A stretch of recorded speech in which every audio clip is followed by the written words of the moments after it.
خدایا تل لري ودان دا د ګلو ګلستان خدایا تل. معزز لیدونکو السلام علیکم ورحمت الله. راځو د تیرې موضوع په تعقیب باندې مخکې دا بحث کړی و په تیره ویډیو کې چې اولاد څنګه تربیه کړو.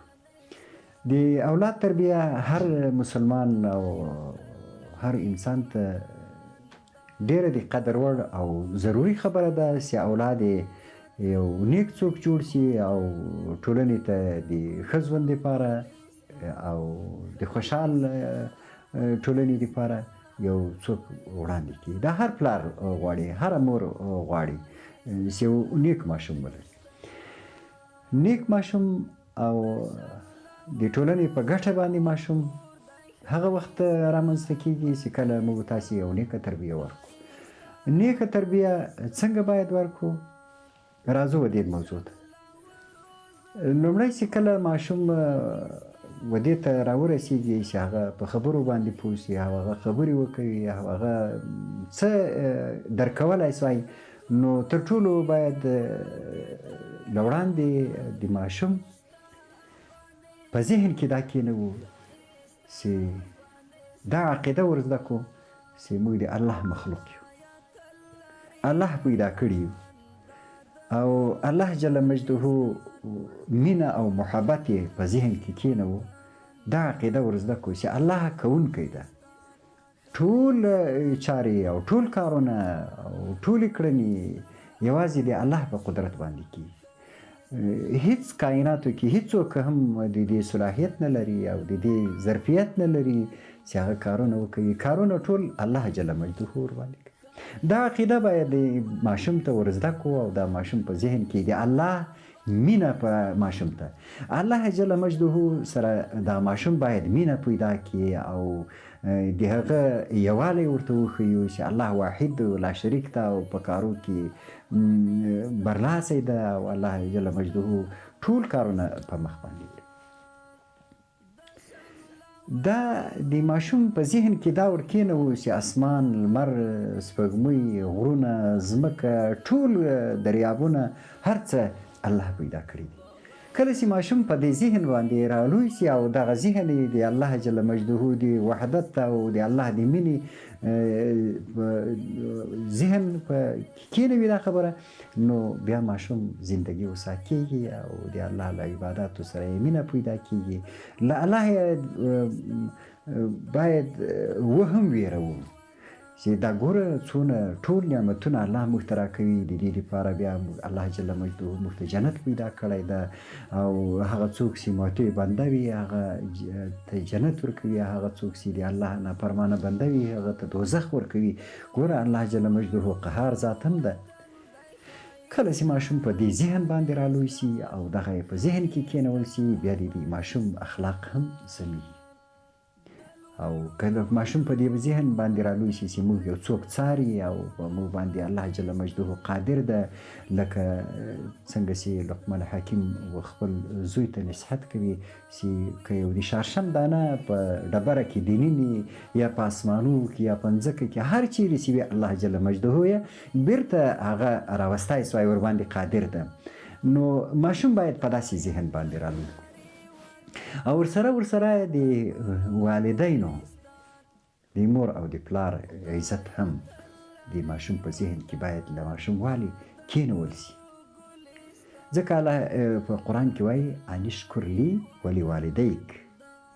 له خپل ځان سره الله جل مجده بندګانو ته وایي چې د ما شکر ادا کړي او د خپل مور و پلار شکر ادا کړي.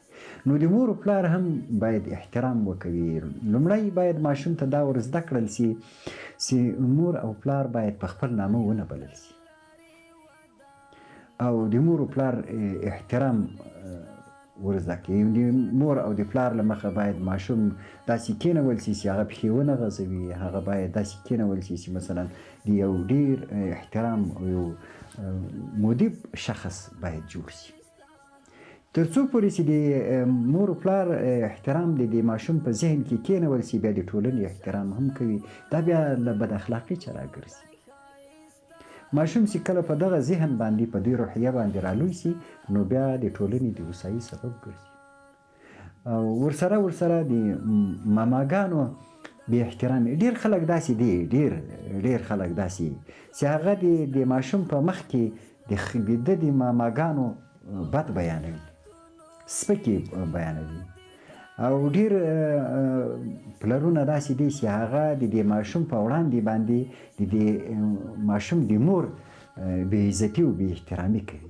کله چې دغه پلار د دغې ماشوم د مور بې احترامي د ماشوم په وړاندې وکړله، ماشوم په ذهن کې دا کیني چې د ما مور څه حیثیت نه لري.